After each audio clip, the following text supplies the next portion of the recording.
Contra o arroz, pelo arroz.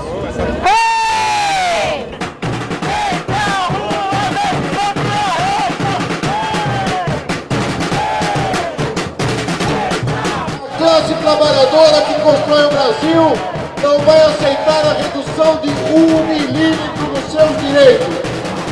Abaixam as medidas provisórias 664 e 665. Tem que mobilizar mesmo para poder verificar o que é que acontece depois, porque esse pacote da maldade, a caixa de Pandora, como estão falando, é um absurdo. Você tira direito do trabalhador, e não pode tirar direito do trabalhador. O trabalhador e os aposentados estão muito tristes, né? Diz que é um governo do trabalhador e só prejudica o trabalhador e os aposentados. Que governo é esse? Olha, eu me sinto constrangido, porque com 77 anos eu nunca vi uma bagunça desse tamanho. A decisão do dia 29, onde tem as medidas provisórias que tiram, a meu ver, direitos importantes dos trabalhadores, a mais grave, a meu ver, é o seguro-desemprego ampliado de 6 para 18 meses.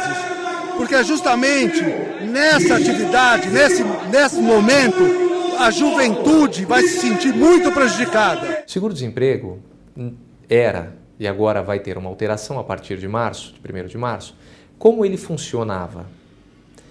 Nós tínhamos a necessidade do empregado, do trabalhador, estar vinculado, estar trabalhando para o mesmo empregador por 6 meses. A partir dali, ele adquiriu o direito a receber o seguro-desemprego. E hoje, num período de 24 meses, ele deverá ter trabalhado no mínimo 18 meses. Aí ele tem direito ao seguro-desemprego.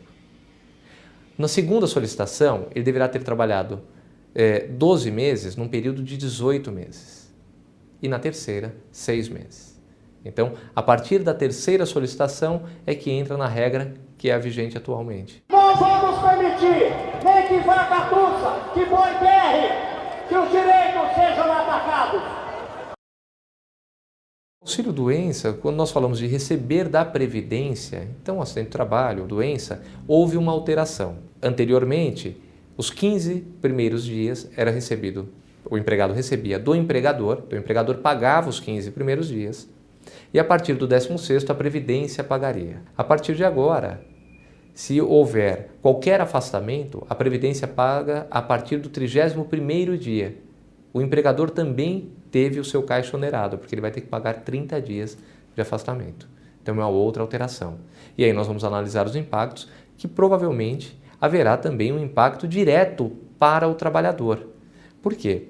Se nós falamos que a estabilidade no emprego, quando há um acidente do trabalho, ela acontece a partir do recebimento do auxílio previdenciário, e esse auxílio acontecia a partir do 16º dia, a partir dali ele tinha estabilidade no emprego, de 12 meses, a contar do seu retorno ao trabalho. Se nós levarmos esse entendimento, a partir de agora ele só tem direito à estabilidade depois de 30 dias de afastamento.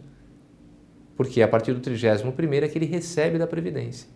Então nós temos um reflexo maior que merece uma atenção, para ver se não há alguma alteração que vai propiciar aí manter a estabilidade ou essa garantia de emprego antes do recebimento do auxílio previdenciário.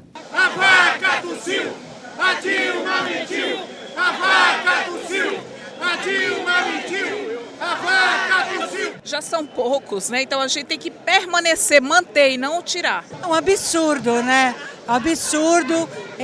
A presidenta assumiu que não ia mexer nos direitos dos trabalhadores e agora vem mexer não só nos direitos trabalhistas, mas das aposentadas também, das viúvas. Nós não vamos aceitar. Assim como ela vai mexer no PIS também, entendeu? Horrível, né? Só não podia esperar isso de uma presidente do Partido Trabalhador, né? Quando nós falamos do PIS, então é aquele abono recebido pelo trabalhador. Nós tivemos uma alteração substancial. Como era e como ficou?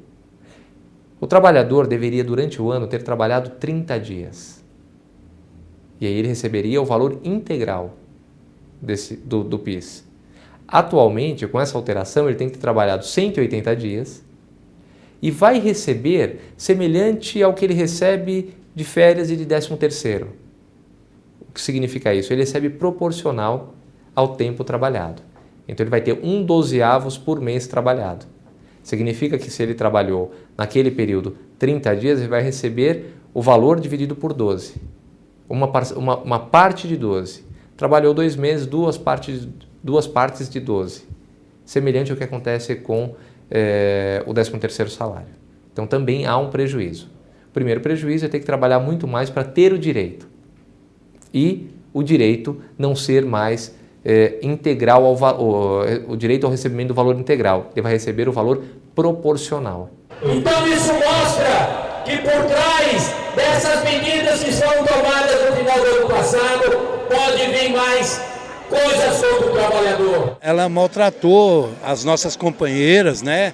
As pensionistas hoje no país, e vocês que vão ser pensionistas amanhã, está sendo muito maltratada por esse governo, aonde xinga, né? Até de nome feio, né? Chamando as nossas pensionistas futuras de brotinho. Que negócio é esse? A gente não concorda e a gente está repudiando junto com as centrais sindicais. Quando nós falamos da pensão por morte, nós falamos de alguém que vai receber um valor como forma de não compensar a perda de alguém, mas como forma de se manter, uma vez que aquela pessoa é quem sustentava a casa.